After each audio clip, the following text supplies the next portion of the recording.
Hello guys, আসসালামু আলাইকুম। আপনারা সবাই কেমন আছেন? আশা করি ভালো আছেন।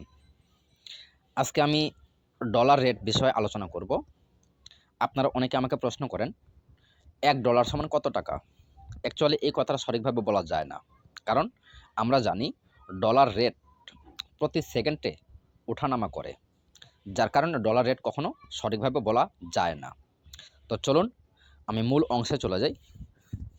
ডলার রেট কখন কিভাবে ওঠানামা হচ্ছে তার প্রমাণ দিচ্ছি এখন। এখানে আরেকটা কথা বলে রাখি, আপনি যত বেশি টাকা ডলার উত্তোলন করবেন তত ডলার রেট বেশি পাবেন। আপনি যত কম ডলার উত্তোলন করবেন ডলার রেট ততই কম পাবেন। এটা প্রমাণ দিচ্ছি আজকে। আমি কাজ করি ক্রোম ব্রাউজারে, আমি অ্যাপ ইউজ করি না। যেহেতু ক্রোম ব্রাউজারে কাজ করি আমি চলে যাচ্ছি ক্রোম ব্রাউজারে। আমি ক্রোম ব্রাউজারে ক্লিক করলাম।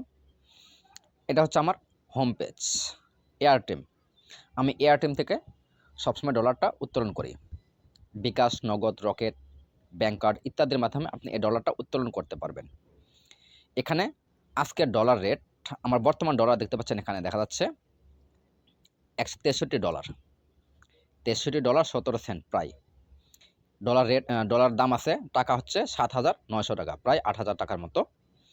আজকে ডলার রেট 125 টাকা 95 পয়সা, 125 টাকা 95 পয়সা আজকের রেট। তো আমি যখন উত্তোলন করব, উত্তোলন করার জন্য আমাকে কি করতে হবে? এখানে দেখতে পাচ্ছেন উইথড্র বলে একটা অপশন আছে, এখানে ক্লিক করতে পারবেন, অথবা আপনি এখান থেকেও ক্লিক করতে পারবেন। যে কোনো একটা অপশনে আপনি ক্লিক করে নিয়ে উত্তোলন করতে পারবেন। এখানে যে উইথড্র বলে অপশনটা আছে এখানে ক্লিক করতে হবে। তো আমি উইথড্র অপশনে ক্লিক করে দিলাম। উইথড্র অপশনে ক্লিক করে দেওয়ার পর আপনার কাছে আপনি কিসের মাধ্যমে টাকাটা উত্তোলন করবেন? বিকাশে নেবেন, নাকি নগদে নেবেন, নাকি ব্যাংক কার্ডে নেবেন, নাকি রকেটে নেবেন, না কিসের মাধ্যমে নেবেন? আপনি যেই অপশনের মাধ্যমে টাকাটা নেবেন সেটা আপনি সিলেক্ট করে দেবেন। এখানে অনেকগুলো ওয়ে আছে, আপনি এই ওয়ের মাধ্যমে টাকাগুলো নিতে পারবেন। রকেট আছে, নগদ আছে, উপরে ব্যাংক কার্ড আছে, বিকাশ আছে, বাংলাদেশ ব্যাংক কার্ড, বিকাশ, এগুলোতে আপনি টাকাটা নিতে পারবেন, ডলারটা টাকায় রূপান্তর করে নিতে পারবেন। তা আমি যেহেতু বিকাশে সবসময় লেনদেন করি, আমি বিকাশে ক্লিক করে দেই। আমি বিকাশে একটা টোকা দিয়ে দিলাম। দেখবেন $63.17 রেট।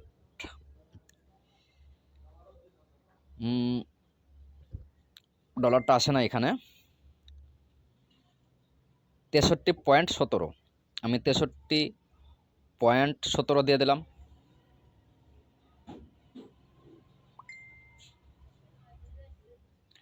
$63.17। আমি যদি এখন $63 উত্তোলন করি আমাকে রেট দিচ্ছে কত টাকা? 122 টাকা 21 পয়সা। উপরে রেট ছিল 125 টাকা 95 পয়সা। অথচ আমি $63 উত্তোলন করলেও আমাকে ডলার রেট কিন্তু কম দিচ্ছে তারা, দেখেন 122 টাকা রেট দিচ্ছে, 122 টাকা 21 পয়সা প্রায়। এখন আমি যদি এখানে কনফার্মে ক্লিক করে দেই আমার এই ডলারটা কিন্তু অটোমেটিকলি তাদের হাতে চলে যাবে, আমাকে তারা টাকাটা দিয়ে দিবে। সামনের দিকে অপশন আছে, অপশানে ক্লিক করলেই হয়ে যাবে। আমি এখন যদি $63 উত্তোলন না করে $50 উত্তোলন করি তাহলে আমাকে কত দিচ্ছে আমি এটা দেখব। এখন ভালো করে লক্ষ্য করেন, এখানে 122 টাকা 21 পয়সা। আমি ডলারটা কেটে $50 করব। এখন $50, আমি যদি $50 উত্তোলন করি আমাকে রেট দিচ্ছে কত? 122 টাকা 10 পয়সা। এর আগে ছিল এখানে 21 পয়সা, এখন এখানে 10 পয়সা। রেট কিন্তু কমে গেছে, আমার ডলার কম, রেটও কম। এবার আমি দেখব $5 উত্তোলন করলে আমি কত পাই। আমি এখানে শুধু 5 করব। এখন 0 টাকা দিলাম, শুধু $5। আমি যদি $5 উত্তোলন করি আমাকে টাকা দিচ্ছে 587 টাকা 88 পয়সা। এই টাকাটা আমাকে দিবে। আমাকে ডলার রেট দিচ্ছে কত? 117 টাকা 57 পয়সা প্রায়।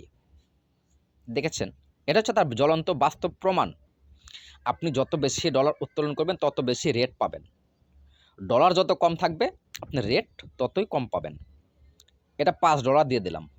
এখন দেখাবো $1 বা $2। বিকাশ এয়ারটেম থেকে কখনো $1 উত্তোলন করা যায় না, সেক্ষেত্রে $1.23 করতে হবে। তো আমি $1.23 দিয়ে দেখি এখানে লেখা আছে দেখেন, মিনিমাম $1 1.23 ইউএসডি। এটা আপনাকে অবশ্যই মিনিমাম হতে হবে অথবা এর উপরে হতে হবে।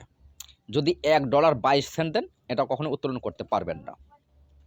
তো আমি এখানে $2 করে দেই, অথবা 1.23 $1.23 সর্বনিম্ন উত্তোলন। আমি যদি সর্বনিম্ন $1.23 উত্তোলন করি, আমাকে ডলার রেট দিচ্ছে কত? 102 টাকা রেট। আমি টাকা পাচ্ছি 125 টাকা। এটাই হচ্ছে এয়ারটেমের ডলারের যেই লেনদেনটা আপ ডাউন হয় সেকেন্ডে সেকেন্ডে, তার প্রমাণ দিয়ে দিলাম। আশা করি আপনারা এই জিনিসটা সকলে বুঝতে পেরেছেন। এজন্য আমি সবাইকে বলবো, আপনারা এখানে ডলার রেট, যখন আপনারা ডলারটা জমা রাখবেন, এখানে ডলার কখনো হারাবে না। এই যে ডলারটা আছে এটা কখনো হারাবে না। আপনি এখানে ডলারটা রেখে দেবেন, যখন ডলার রেট বেশি হবে প্লাস আপনার ডলারটা বেশি হবে, আপনি তখন উত্তোলন করবেন। তাহলে আপনি মূল যেই ডলার রেটটা থাকে সেই ডলার রেটটা আপনি অবশ্যই পেয়ে যাবেন। আশা করি আমি সবাইকে আলোচনাটা বোঝাতে পেরেছি। সকলকে ধন্যবাদ। আল্লাহ হাফেজ, ভালো থাকবেন।